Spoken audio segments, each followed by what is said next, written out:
ఆంధ్రప్రదేశ్లో గ్రూప్ 2కి ప్రిపేర్ అవుతున్న అభ్యర్థులందరికీ శుభవార్త.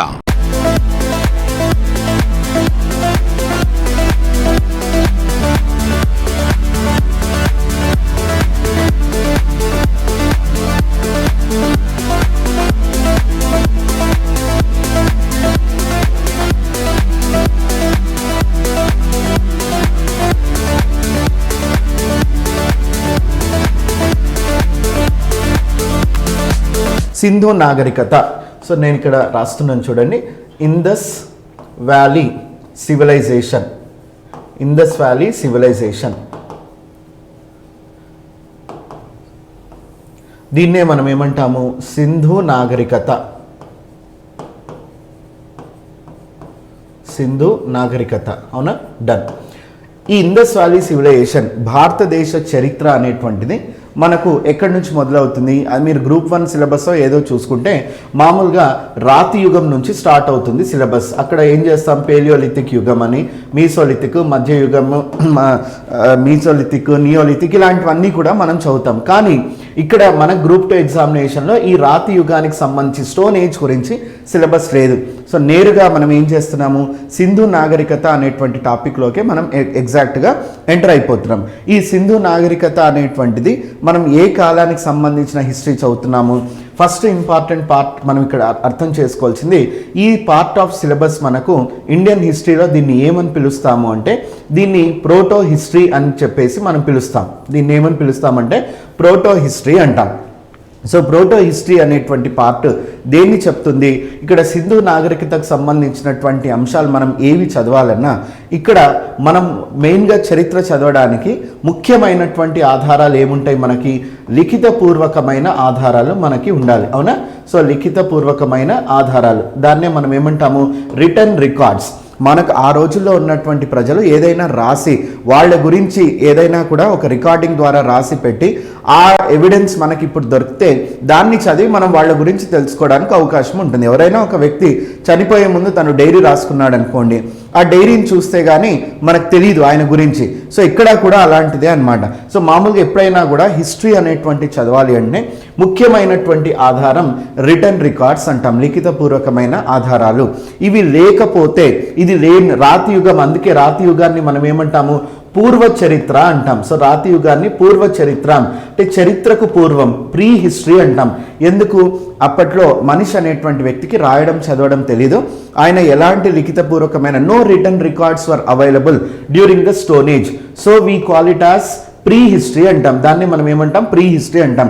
కానీ సింధు నాగరికత అనేటువంటి కాన్సెప్ట్కి వచ్చేసరికి మనకు రిటర్న్ రికార్డ్స్ అనేటువంటివి 100%గా అవైలబుల్ ఉన్నాయి.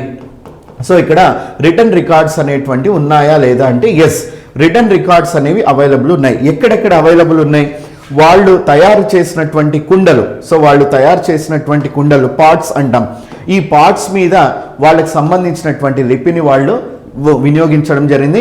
ఇంకొక ప్రదేశం ఎక్కడ అంటే వాళ్ళకి సంబంధించినటువంటి ముద్రికలు, దాన్నే మనం ఏమంటాం? సీల్స్ అంటాం. పాట్స్ మరియు సీల్స్ ఈ రెండిట్లో కూడా వాళ్ళకి సంబంధించిన లిఖితపూర్వకమైన ఆధారాలు అయితే మనకి ఉన్నాయి. కానీ ఇక్కడ ఒక దురదృష్టం ఏమంటే ప్రస్తుతం ఉన్నటువంటి అంటే ప్రస్తుత జనరేషన్లో ఉన్నటువంటి హిస్టారియన్స్ ఎవరైతే ఉన్నారో వీళ్ళకి ఆ సింధు నాగరికత ప్రజలు రాసినటువంటి భాష ఏదైతే ఉందో ఆ భాష మనకు అర్థం కానటువంటి పరిస్థితిలో ఉంది.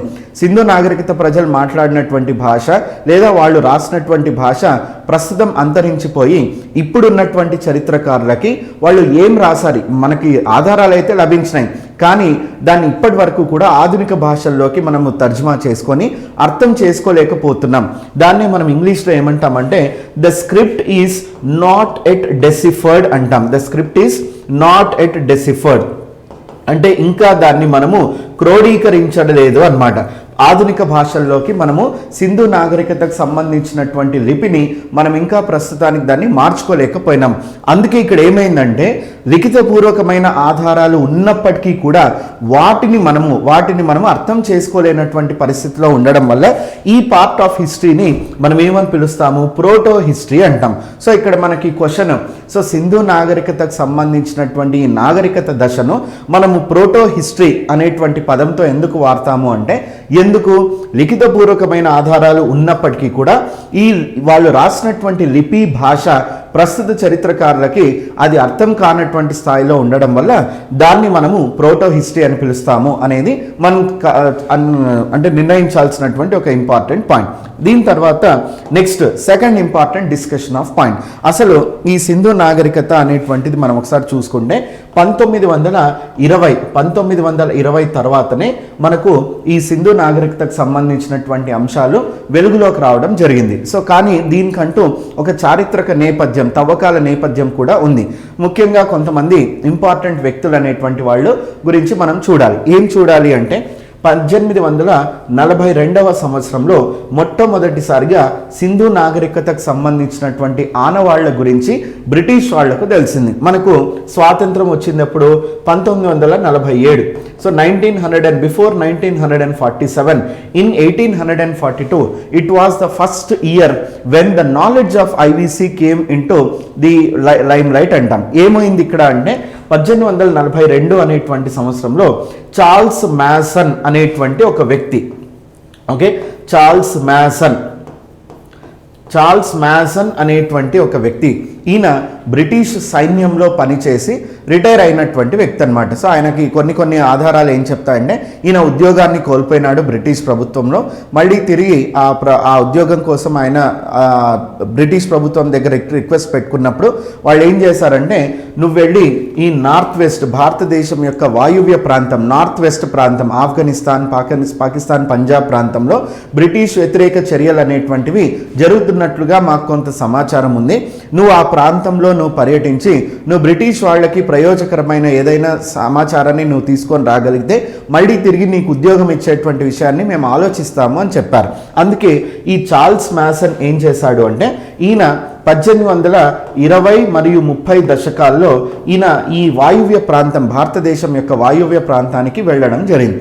అక్కడ ఆయన వెళ్ళినాక 1842లో ఆయన ఒక పుస్తకాన్ని ప్రచురించినాడు అనమాట. తాను చేసినటువంటి ప్రయాణాలన్నిటి యొక్క విశేషాలను ఆయన ఒక చోట జతపరుస్తూ ఒక పుస్తకాన్ని రాశాడు. ఆ పుస్తకాన్ని మనం ఏమంటామంటే ఆ నారేటివ్. సో ఇది ఇంపార్టెంట్ అవుతుంది ఎగ్జామినేషన్ పాయింట్ ఆఫ్ వ్యూలో. ఆ narrative on my journeys, a narrative on my journey in Baluchistan, Afghanistan and Punjab. ఇది చార్ల్స్ మ్యాసన్ రాసినటువంటి పుస్తకం పేరు అన్నమాట. సో ఆ నారేటివ్ అంటే నాకు సంబంధించినటువంటి ఒక స్టోరీ లైన్ అని.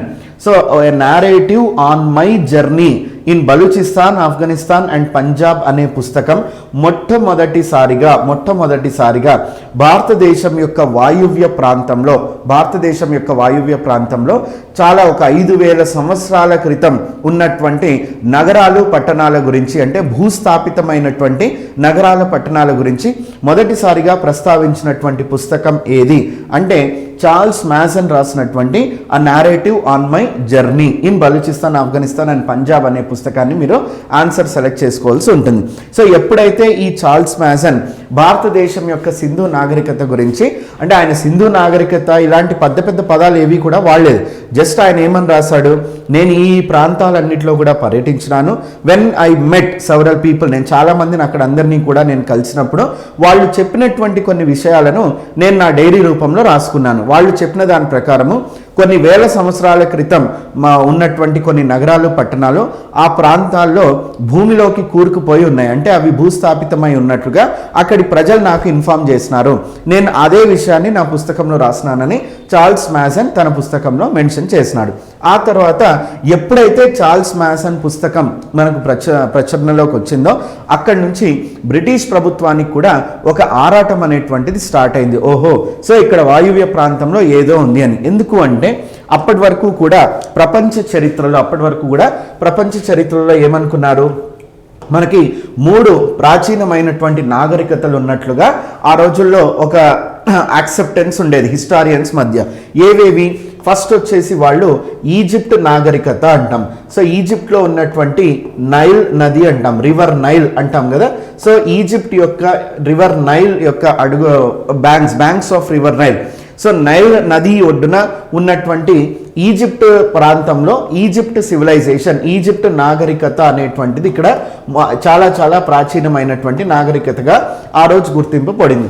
రెండవది వచ్చేసి మనకి మెసపటోమియా అంటాం. మెసపటోమియా ఇది ఎక్కడ ఏర్పడింది? ఇది వచ్చేసి మనకి రివర్ యూఫ్రేట్స్ అంటాం. రివర్ యూఫ్రేట్స్ మరియు రివర్ టైగ్రిస్, రివర్ యూఫ్రేట్స్ మరియు రివర్ టైగ్రిస్ అనేటువంటి నదుల యొక్క ప్రాంతంలో ఇరాక్ దేశంలో మెసపటోమియా అనేటువంటి ఒక నాగరికత ఏర్పడినట్లుగా తెలుస్తుంది. మూడవది వచ్చేసి మనకు చైనీస్ సివిలైజేషన్ అంటాం. చైనీస్ సివిలైజేషన్ ఇది ఎక్కడ? యాంగ్సే నది తీరం. సో యాంగ్సే నది తీరాన చైనీస్ సివిలైజేషన్ అనేటువంటిది ఏర్పడింది. సో బ్రిటిష్ మనకి చార్ల్స్ మ్యాసన్ పుస్తకాన్ని ప్రచురించడానికి ముందు ప్రపంచమంతా నమ్మినటువంటి ఏకైక విషయం ఏమంటే, మనకు ప్రపంచంలో అత్యంత ప్రాచీన నాగరికతలు ఏవి అంటే, ఒకటి ఈజిప్ట్ నాగరికత, రెండవది మెసపటోమియా నాగరికత, మూడవది చైనీస్ నాగరికత, ఆ తర్వాత గ్రీక్ సివిలైజేషన్, అవన్నీ తర్వాత కాలంలో వస్తాయి. కానీ ఎక్కడా కూడా ఇక్కడ ఇండియా యొక్క పేరు అనేటువంటిది ప్రస్తావన లేదు.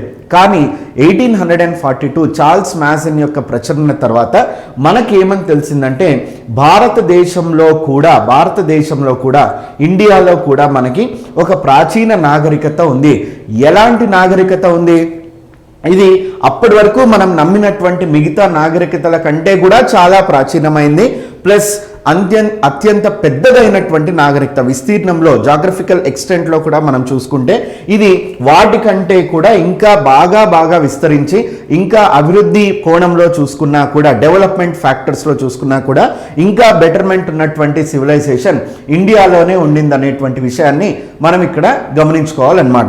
సో ఈ ఇండియాలో కూడా మనకు ఇండస్ వ్యాలీ సివిలైజేషన్ అనేటువంటి ఒక ప్రాచీన నాగరికత ఆ రోజుల్లో ఉన్నటువంటి నాగరికతల యొక్క లిస్టుల్లోకి అది యాడ్ అయింది. సో మనకి ఒకవేళ క్వశ్చన్లో ఇండస్ వ్యాలీ సివిలైజేషన్ యొక్క సమకాలీన నాగరికతలు ఏవి అని అడిగితే, ఈజిప్ట్ నాగరికత నైల్ ఒడ్డున, మెసపటోమియా నాగరికత యూఫ్రేట్స్ ఒడ్డున, చైనీస్ నాగరికత యాంగ్సే అయితే, ఇండియాలో ఉన్నటువంటి ఇండస్ వ్యాలీ సివిలైజేషన్ మాత్రం సింధు నది ఒడ్డున ఉన్నటువంటి, ఆ రోజుల నాగరికతలన్నీ కూడా జీవనదుల యొక్క నది ఒడ్డున మాత్రమే అవి పాసిబుల్గా ఉండేది అనమాట. ఓకే, సో ఇలా మనకు మరి తవ్వకాల గురించి కొంత బ్యాక్గ్రౌండ్ అనేటువంటిది చూద్దాం.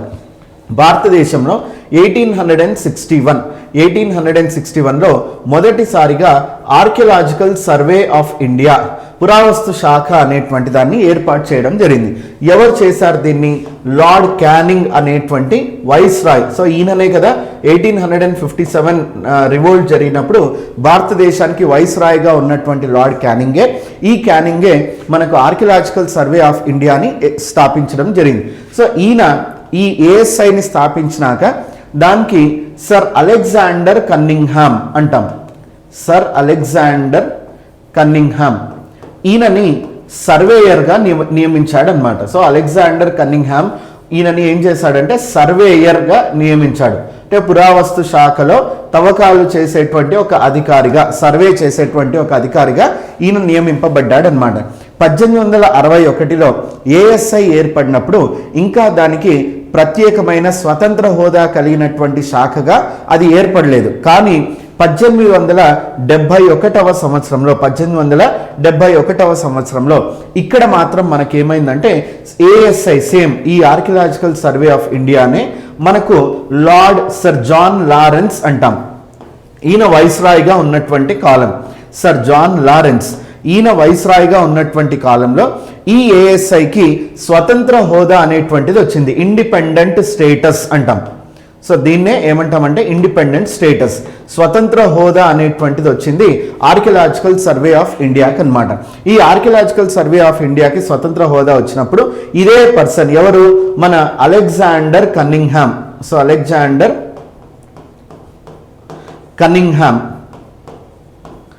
కన్నింగ్హామ్ అనాలి యాక్చువల్గా. అలెగ్జాండర్ కన్నింగ్హామ్ మొట్టమొదటి director general of archaeological survey of ఇండియాగా ఆయన నియామకం కూడా కన్ఫర్మ్ అయిందనమాట. సో ఎప్పుడైతే 1871లో ఏఎస్ఐకి ఒక స్వతంత్ర హోదా వచ్చిందో అప్పటి నుంచి ఈయన అలెగ్జాండర్ కన్నింగ్హామ్ దాని యొక్క first director general of archaeological survey of ఇండియాగా ఆయన నియామకం అయింది.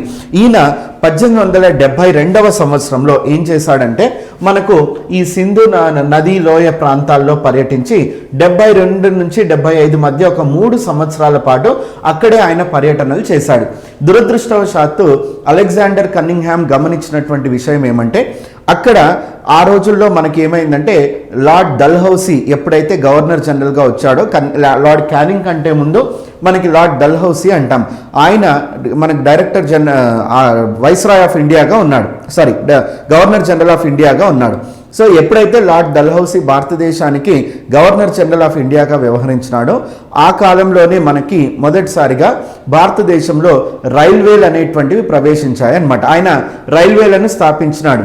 ఎప్పుడైతే రైల్వేలు వచ్చినాయో బ్రిటిష్ కాంట్రాక్టర్లు అంటాం, ఆ రోజుల్లో భారతీయులకి అంత సామర్థ్యం లేదు. సో బ్రిటిష్ వాళ్ళ పెట్టుబడులన్నిటి కూడా తీసుకొచ్చి భారతదేశం యొక్క రైల్వే లైన్స్ని విస్తరించేటువంటి భాగంగా వాళ్ళు దాన్ని కాన్సెప్ట్ని స్టార్ట్ చేశారు. అందులో భాగంగా వీళ్ళు ఏం చేశారు, రైల్వే ప్రాజెక్టులలో మనకు ఇటుక అనేటువంటిది చాలా అవసరం. ఎందుకు ప్లాట్ఫామ్ నిర్మించాలి, అంతేకాకుండా రైల్వే లైన్లు వేయాలంటే వాటి కింద బేస్మెంట్ వేయాలి కదా, ఒక రైల్వే ట్రాక్ వేయాలంటే ఆ ట్రాక్ నిలబడడానికి మనకు ఒక బేస్మెంట్ కావాలి, దానికి ఇటుకలు అనేటువంటివి చాలా అవసరం. సో మనకు ఆ రోజుల్లో ఈ కరాచీ అనేటువంటి ఒక నగరము, తర్వాత లాహోర్ అనేటువంటి నగరము, ముల్తాన్ అనేటువంటి నగరాలు నార్త్ వెస్ట్ వాయువ్య ప్రాంతంలో చాలా ముఖ్యమైనటువంటి పట్టణాలు అన్నమాట. కరాచీ, లాహోర్, ముల్తాన్, ఇప్పుడు ఇవన్నీ కూడా పాకిస్తాన్లో ఉన్నాయి.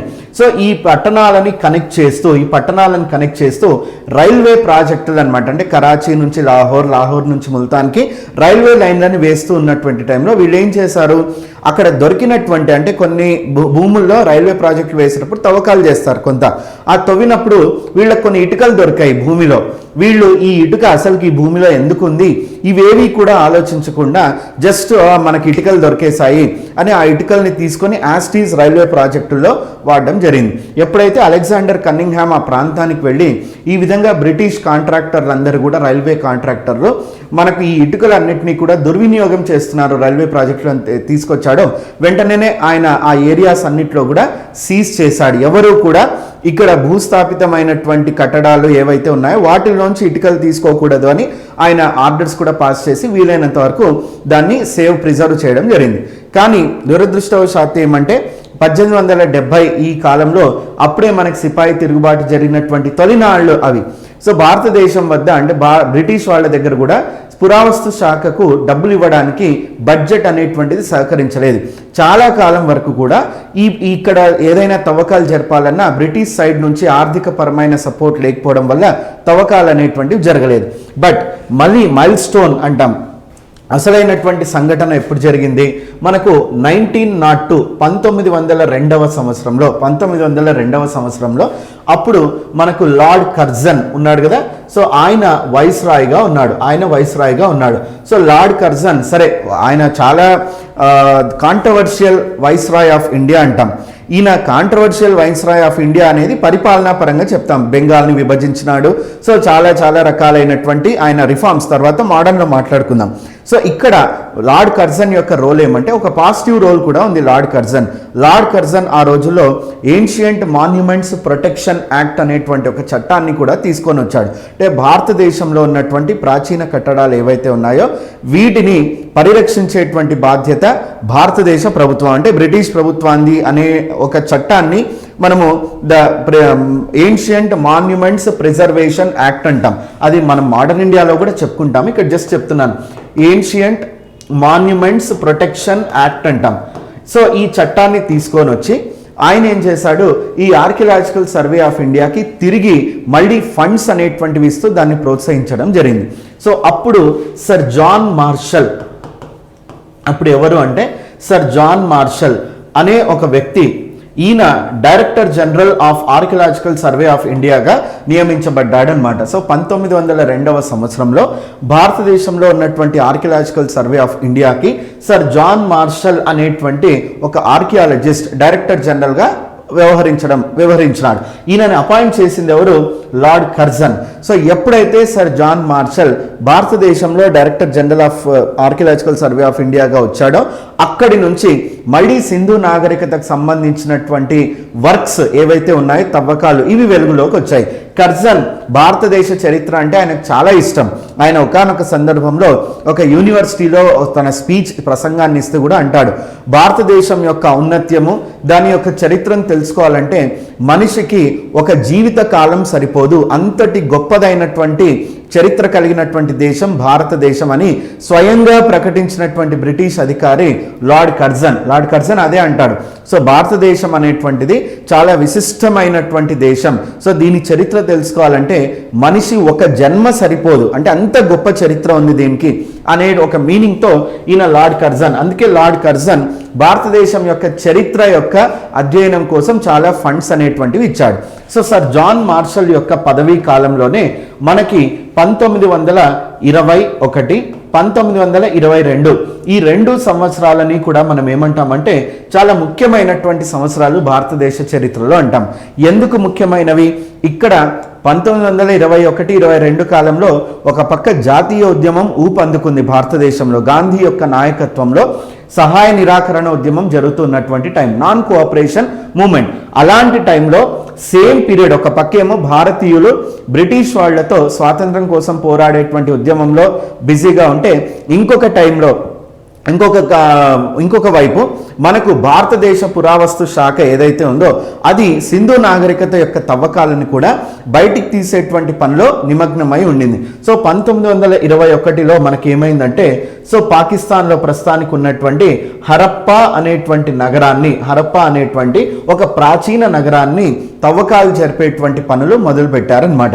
సో అలా 1921లో హరప్పా నగరం యొక్క తవ్వకాలు పూర్తయ్యాయి. సో అదేవిధంగా 1922లో మొహెంజోదారో, ఇది కూడా ఇప్పుడు పాకిస్తాన్లోనే ఉంది. సో మొహెంజోదారో సో హరప్పా మరియు మొహెంజోదారో అనేటువంటి 2 విశిష్టమైన ఈ సింధు నాగరికత నగరాల యొక్క తవ్వకాలు ఏ సంవత్సరంలో జరిగాయి? 1921-22. సో ఇక్కడ సర్ జాన్ మార్షల్తో పాటు దయారాం సహాని అనేటువంటి భారతదేశ ఆర్కియాలజిస్ట్ అన్నమాట. సో దయారాం సహాని ఈయన హరప్పా నగరాన్ని తవ్వకాలు చేసేటువంటి టీంకి అధ్యక్షత వహించినటువంటి వ్యక్తి దయారాం సహాని. వేరాస్ మొహెంజోదారో యొక్క ప్రాంతం యొక్క తవ్వకాలని ఆర్డి బెనర్జీ అనేటువంటి ఒక భారతీయ పురావస్తు అధికారి ఈయన చేపట్టడం జరిగింది. సో ఒక పక్క దయారాం సహాని 1921లో హరప్పా నగరాన్ని, వేరాస్ ఆర్డి బెనర్జీ మొహెంజోదారో నగరాన్ని 1922లో. వీళ్ళిద్దరూ కూడా ఎప్పుడైతే ఈ 2 మేజర్ నగరాలు వెలుగులోకి వచ్చాయో అప్పుడు భారతదేశ చరిత్ర ఒక్కసారిగా మళ్ళీ ఒక 2000 సంవత్సరాలకు రివైండ్ అయిపోయిందమ్మ. ఒకప్పుడు ఏమని నమ్మేవాళ్ళు అంటే ఆ రోజు ఇప్పటికీ కూడా మీరు ఎలా అయితే ఈరోజు కాంపిటేటివ్ ఎగ్జామినేషన్స్ రాస్తూ ఉన్నారో ఆ రోజుల్లో మనకు బ్రిటిష్ పరిపాలనలో కూడా ఐసిఎస్ అని ఒక పరీక్ష ఉండేది. భారతదేశంలో కలెక్టర్లను, ఎస్పీలను, ఉన్నతాధికారులను నియమించుకోవడానికి బ్రిటిష్ ప్రభుత్వం వారు నిర్వహించే ఒక పరీక్షను ఐసిఎస్ ఎగ్జామినేషన్ అని పిలుస్తారు. ఇండియన్ సివిల్ సర్వీసెస్ అంటాం. ఈ ఇండియన్ సివిల్ సర్వీసెస్ ఎగ్జామ్లో ఇండియన్ హిస్టరీ అనేటువంటి ఒక సబ్జెక్ట్ కూడా ఉండేది. మరి ఇండియన్ హిస్టరీ సబ్జెక్ట్ ఏం చదివేవాళ్ళు? మరి సార్ ఈ నాగరికతనే తెలియనప్పుడు మరి వాళ్ళు హిస్టరీలో ఏమంటే అప్పట్లో భారతదేశ హిస్టరీ అనేటువంటి సబ్జెక్ట్ పేపర్లో ఫస్ట్ చాప్టర్ వాళ్ళు వేదిక్ సివిలైజేషన్, సో వేద నాగరికత నుంచి వాళ్ళకి సిలబస్ స్టార్ట్ అయ్యేది. కానీ మీకు ఈరోజు మీరు రాస్తున్నటువంటి గ్రూప్ 2 అయినా ఇంకొక వేరే ఎగ్జామ్స్లో అయినా మనం ఫస్ట్ సిలబస్ ఎప్పుడు కూడా సింధు నాగరికత నుంచే మనం టాపిక్ స్టార్ట్ చేస్తాం. ఎందుకు అంటే 1920 తర్వాత ఒక్కసారిగా భారతదేశ చరిత్ర ఇంకొక 2-3 వేల సంవత్సరాలు మనం రివైండ్ చేసుకోవడం జరిగింది. ఓహో, మనం కేవలం అప్పటి వరకు ఆర్యులు రావడంతోనే భారతదేశానికి నాగరికత ఉంది అనేటువంటి ఒక అపోహను తొలగించుకొని, లేదు, ఈ ఆర్యులు రాకముందే వేద నాగరికత కంటే కూడా ముందు సుమారు 2000 సంవత్సరాల ముందే, ఈవెన్ వేద నాగరికతను వదిలేయండి, ప్రపంచంలోనే ఇంకా అందరూ నాగరికత అంటే ఏమో తెలియనటువంటి దశలో బ్రతుకుతున్నటువంటి టైంలో భారతదేశంలో అత్యంత ప్రాచీన నాగరికత ఈ ప్రాంతంలోనే ఉండిందని చెప్పడానికి ఈ తవ్వకాలు అనేటువంటివి ప్రపంచం యొక్క కళ్ళను తెరిపించనమాట భారతదేశం వైపు. యాక్చువల్గా ఆ రోజుల్లో బ్రిటిష్ వాళ్ళు భారతదేశాన్ని పరిపాలించడానికి ఒక ముఖ్యమైన సాకు అంటే ఒక కారణాన్ని చూపిస్తూ వచ్చారు. దాన్నే మనం ఏమంటామంటే వైట్ మ్యాన్స్ బర్డెన్ అంటాం. సో దాన్నే మనం ఏమని పిలుస్తామంటే white man's burden. So white man's అంటే తెల్లవాళ్ళ యొక్క బాధ్యత అని, బరువు బాధ్యతలు అని. సో ఏమి వైట్ మ్యాన్స్ బర్డెన్? బ్రిటిష్ వాళ్ళని మీరు ఆ రోజుల్లో పోయి మీరు ఎందుకయ్యా అమెరికాని పరిపాలించడానికి ట్రై చేసినారు, ఆస్ట్రేలియాలో ఉన్నారు, ఆఫ్రికాలో ఉన్నారు, ఆసియాలో, ఇండియాలో మీకేం పని పాట లేదా, ప్రపంచాన్నంతా కూడా మీరు ఏదో ఉద్ధరించడానికి పోతున్నట్లుగా పరిపాలిస్తున్నారంటే ఇంగ్లీష్ వాళ్ళు అప్పుడు రుడ్యార్డ్ కిప్లింగ్ అనే ఒక ఇంగ్లీష్ పోయెట్ చెప్పినటువంటి విషయమే వైట్ మ్యాన్స్ బర్డెన్ అంటాం. అంటే ప్రపంచంలో మొట్టమొదటిసారి ఆంగ్లేయులకు దేవుడి నుంచి నాగరికత అనేటువంటి ఒక బహుమతి లభించింది. సో దేవుడు వాళ్ళకి ఆ బహుమతి ఇస్తూ వాళ్ళకు కండిషన్ పెట్టాడు. ఏమని? మీరు కేవలం దీన్ని తీసుకోవడమే కాదు, మీరు దీన్ని ప్రపంచమంతా కూడా వ్యాపించేటువంటి బాధ్యత కూడా మీదే అని వాళ్ళ మీద ఒక బరువు బాధ్యతలు పెట్టాడంట. అందుకే వీళ్ళు ఏం చెప్పుకొచ్చారు ఆంగ్లేయులు, మాకేమీ పని పాట లేక మేమేం పోయి ప్రపంచాన్ని ఏమో ఏలట్లేదు, మాకు నాగరికత అనేటువంటిది దేవుడి నుంచి వచ్చినటువంటి ఒక గిఫ్ట్. ఈ గిఫ్ట్ ఇచ్చేటప్పుడు దేవుడు మాకు కండిషన్ పెట్టాడు, ఇది మీ వరకే పరిమితం కాకూడదు, మీ బాధ్యత ఏమంటే ఇది మీరు ప్రపంచం అంతా కూడా వ్యాప్తి చెందాలని. అందుకే మేము ప్రపంచం అంతా కూడా తిరిగి అన్ని ప్రాంతాల్లో ఆక్రమించుకొని ఆక్రమణ ద్వారా మాత్రమే అక్కడ ప్రజలు వింటారు కాబట్టి మేము ఇలా తీసుకున్నామని.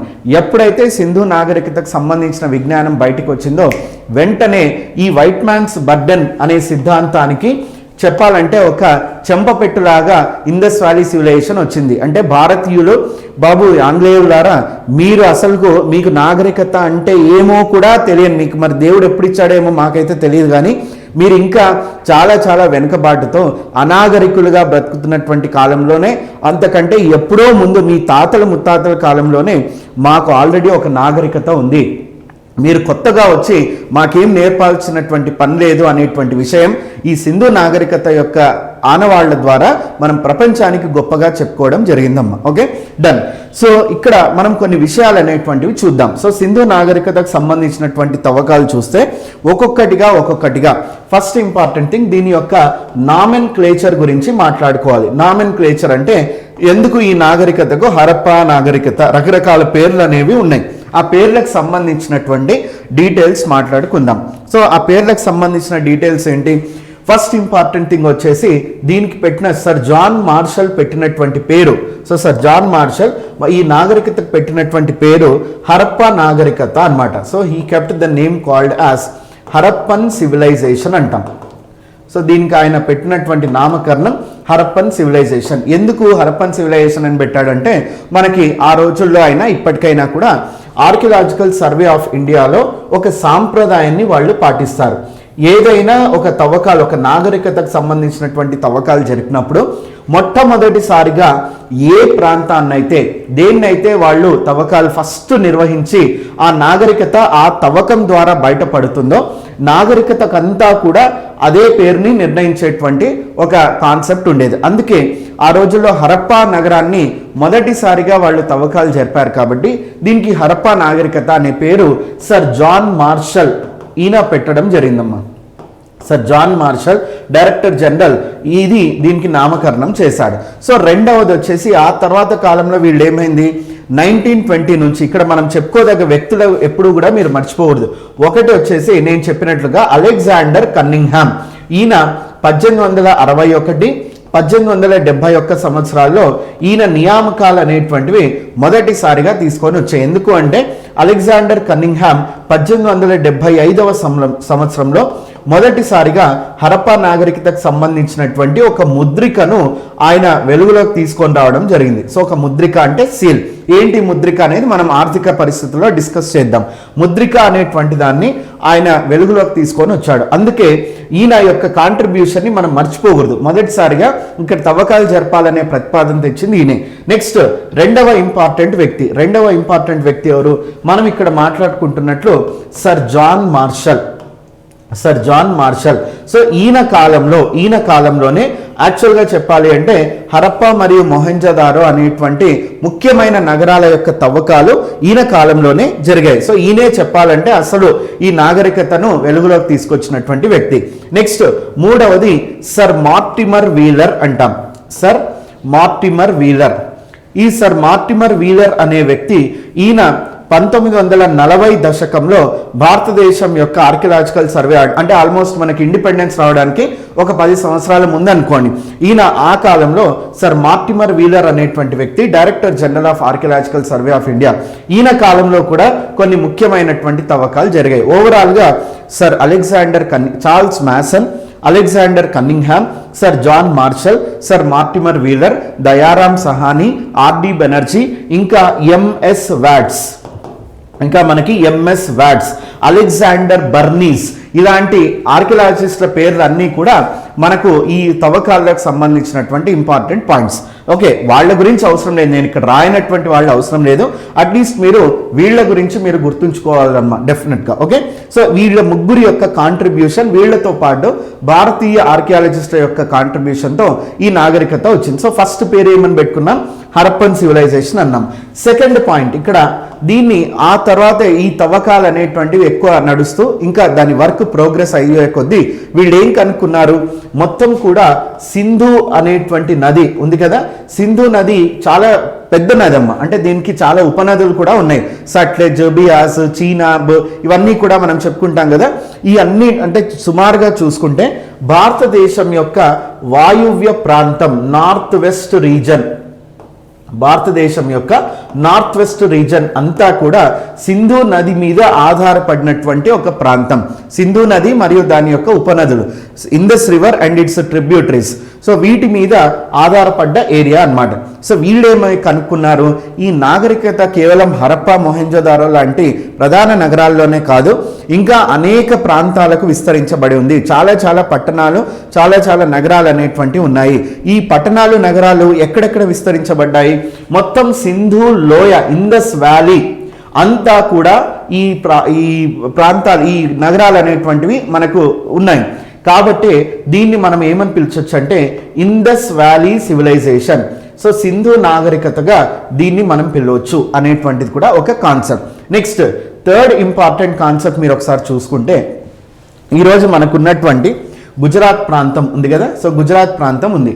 ఈ గుజరాత్లో ఆ రోజుల్లో సింధు నది అంటే ఇండస్ రివర్ ఈరోజు చూసుకుంటే మీకు ఏమేమి ఉన్నాయి, ఇండస్ రివర్తో పాటు మీకు first of all for example Beas నది, చీనాబ్ నది, సట్లెజ్ నది, అవునా, సట్లెజ్ నది, ఆ తర్వాత వచ్చేసి సో ఇలా అంటే దీని ఇండస్ రివర్ మరియు దాని యొక్క ట్రిబ్యూటరీస్ ఏవేవి, సో బియాస్, చీనాబ్, సట్లెజ్, రావి, ఆ తర్వాత మళ్ళీ ఇండస్ రివర్, ఈ అన్నీ కూడా ప్రస్తుతానికి మనకు ఫ్లో అవుతున్నటువంటి రివర్స్ ఏమో, ఇవన్నీ కూడా మనకి ఫ్లో, ఇంకొకటి జీలం.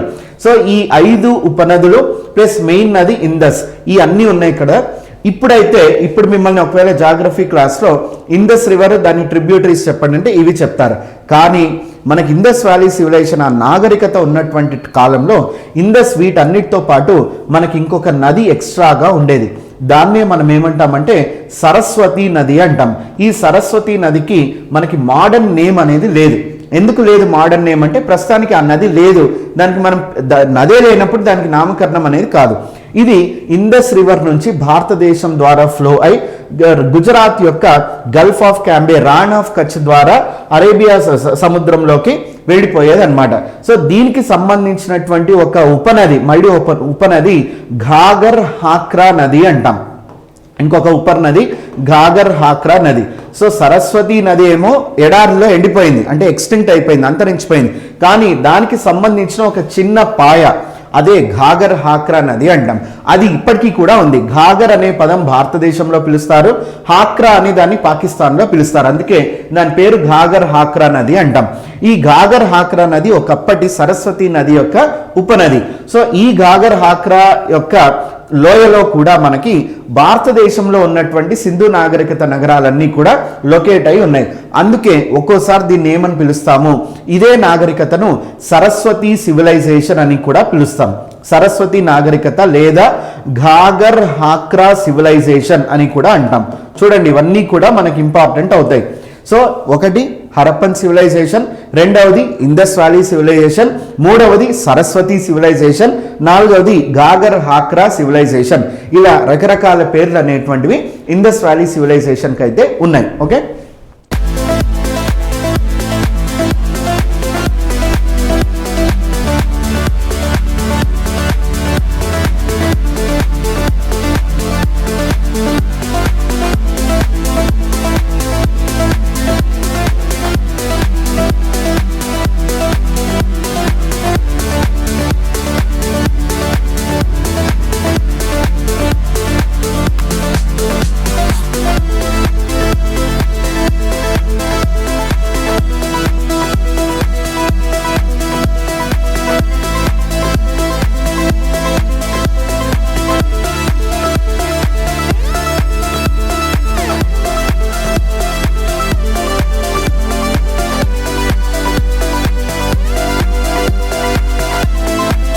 పబ్లికేషన్స్ వాళ్ళు అందిస్తున్న స్పెషల్ ఆఫర్స్ ని మీరు కూడా అందుకోవాలి అని అనుకుంటే ముందుగా మీరు ఎస్ఎన్ఎస్ పబ్లికేషన్స్ వాళ్ళ యాప్ ని ప్లే స్టోర్ లోకి వెళ్ళి ఎస్ఎన్ఎస్ పబ్లికేషన్స్ అనే యాప్ ని సెలెక్ట్ చేసి డౌన్లోడ్ చేసుకుని ఇన్స్టాల్ చేయాలి.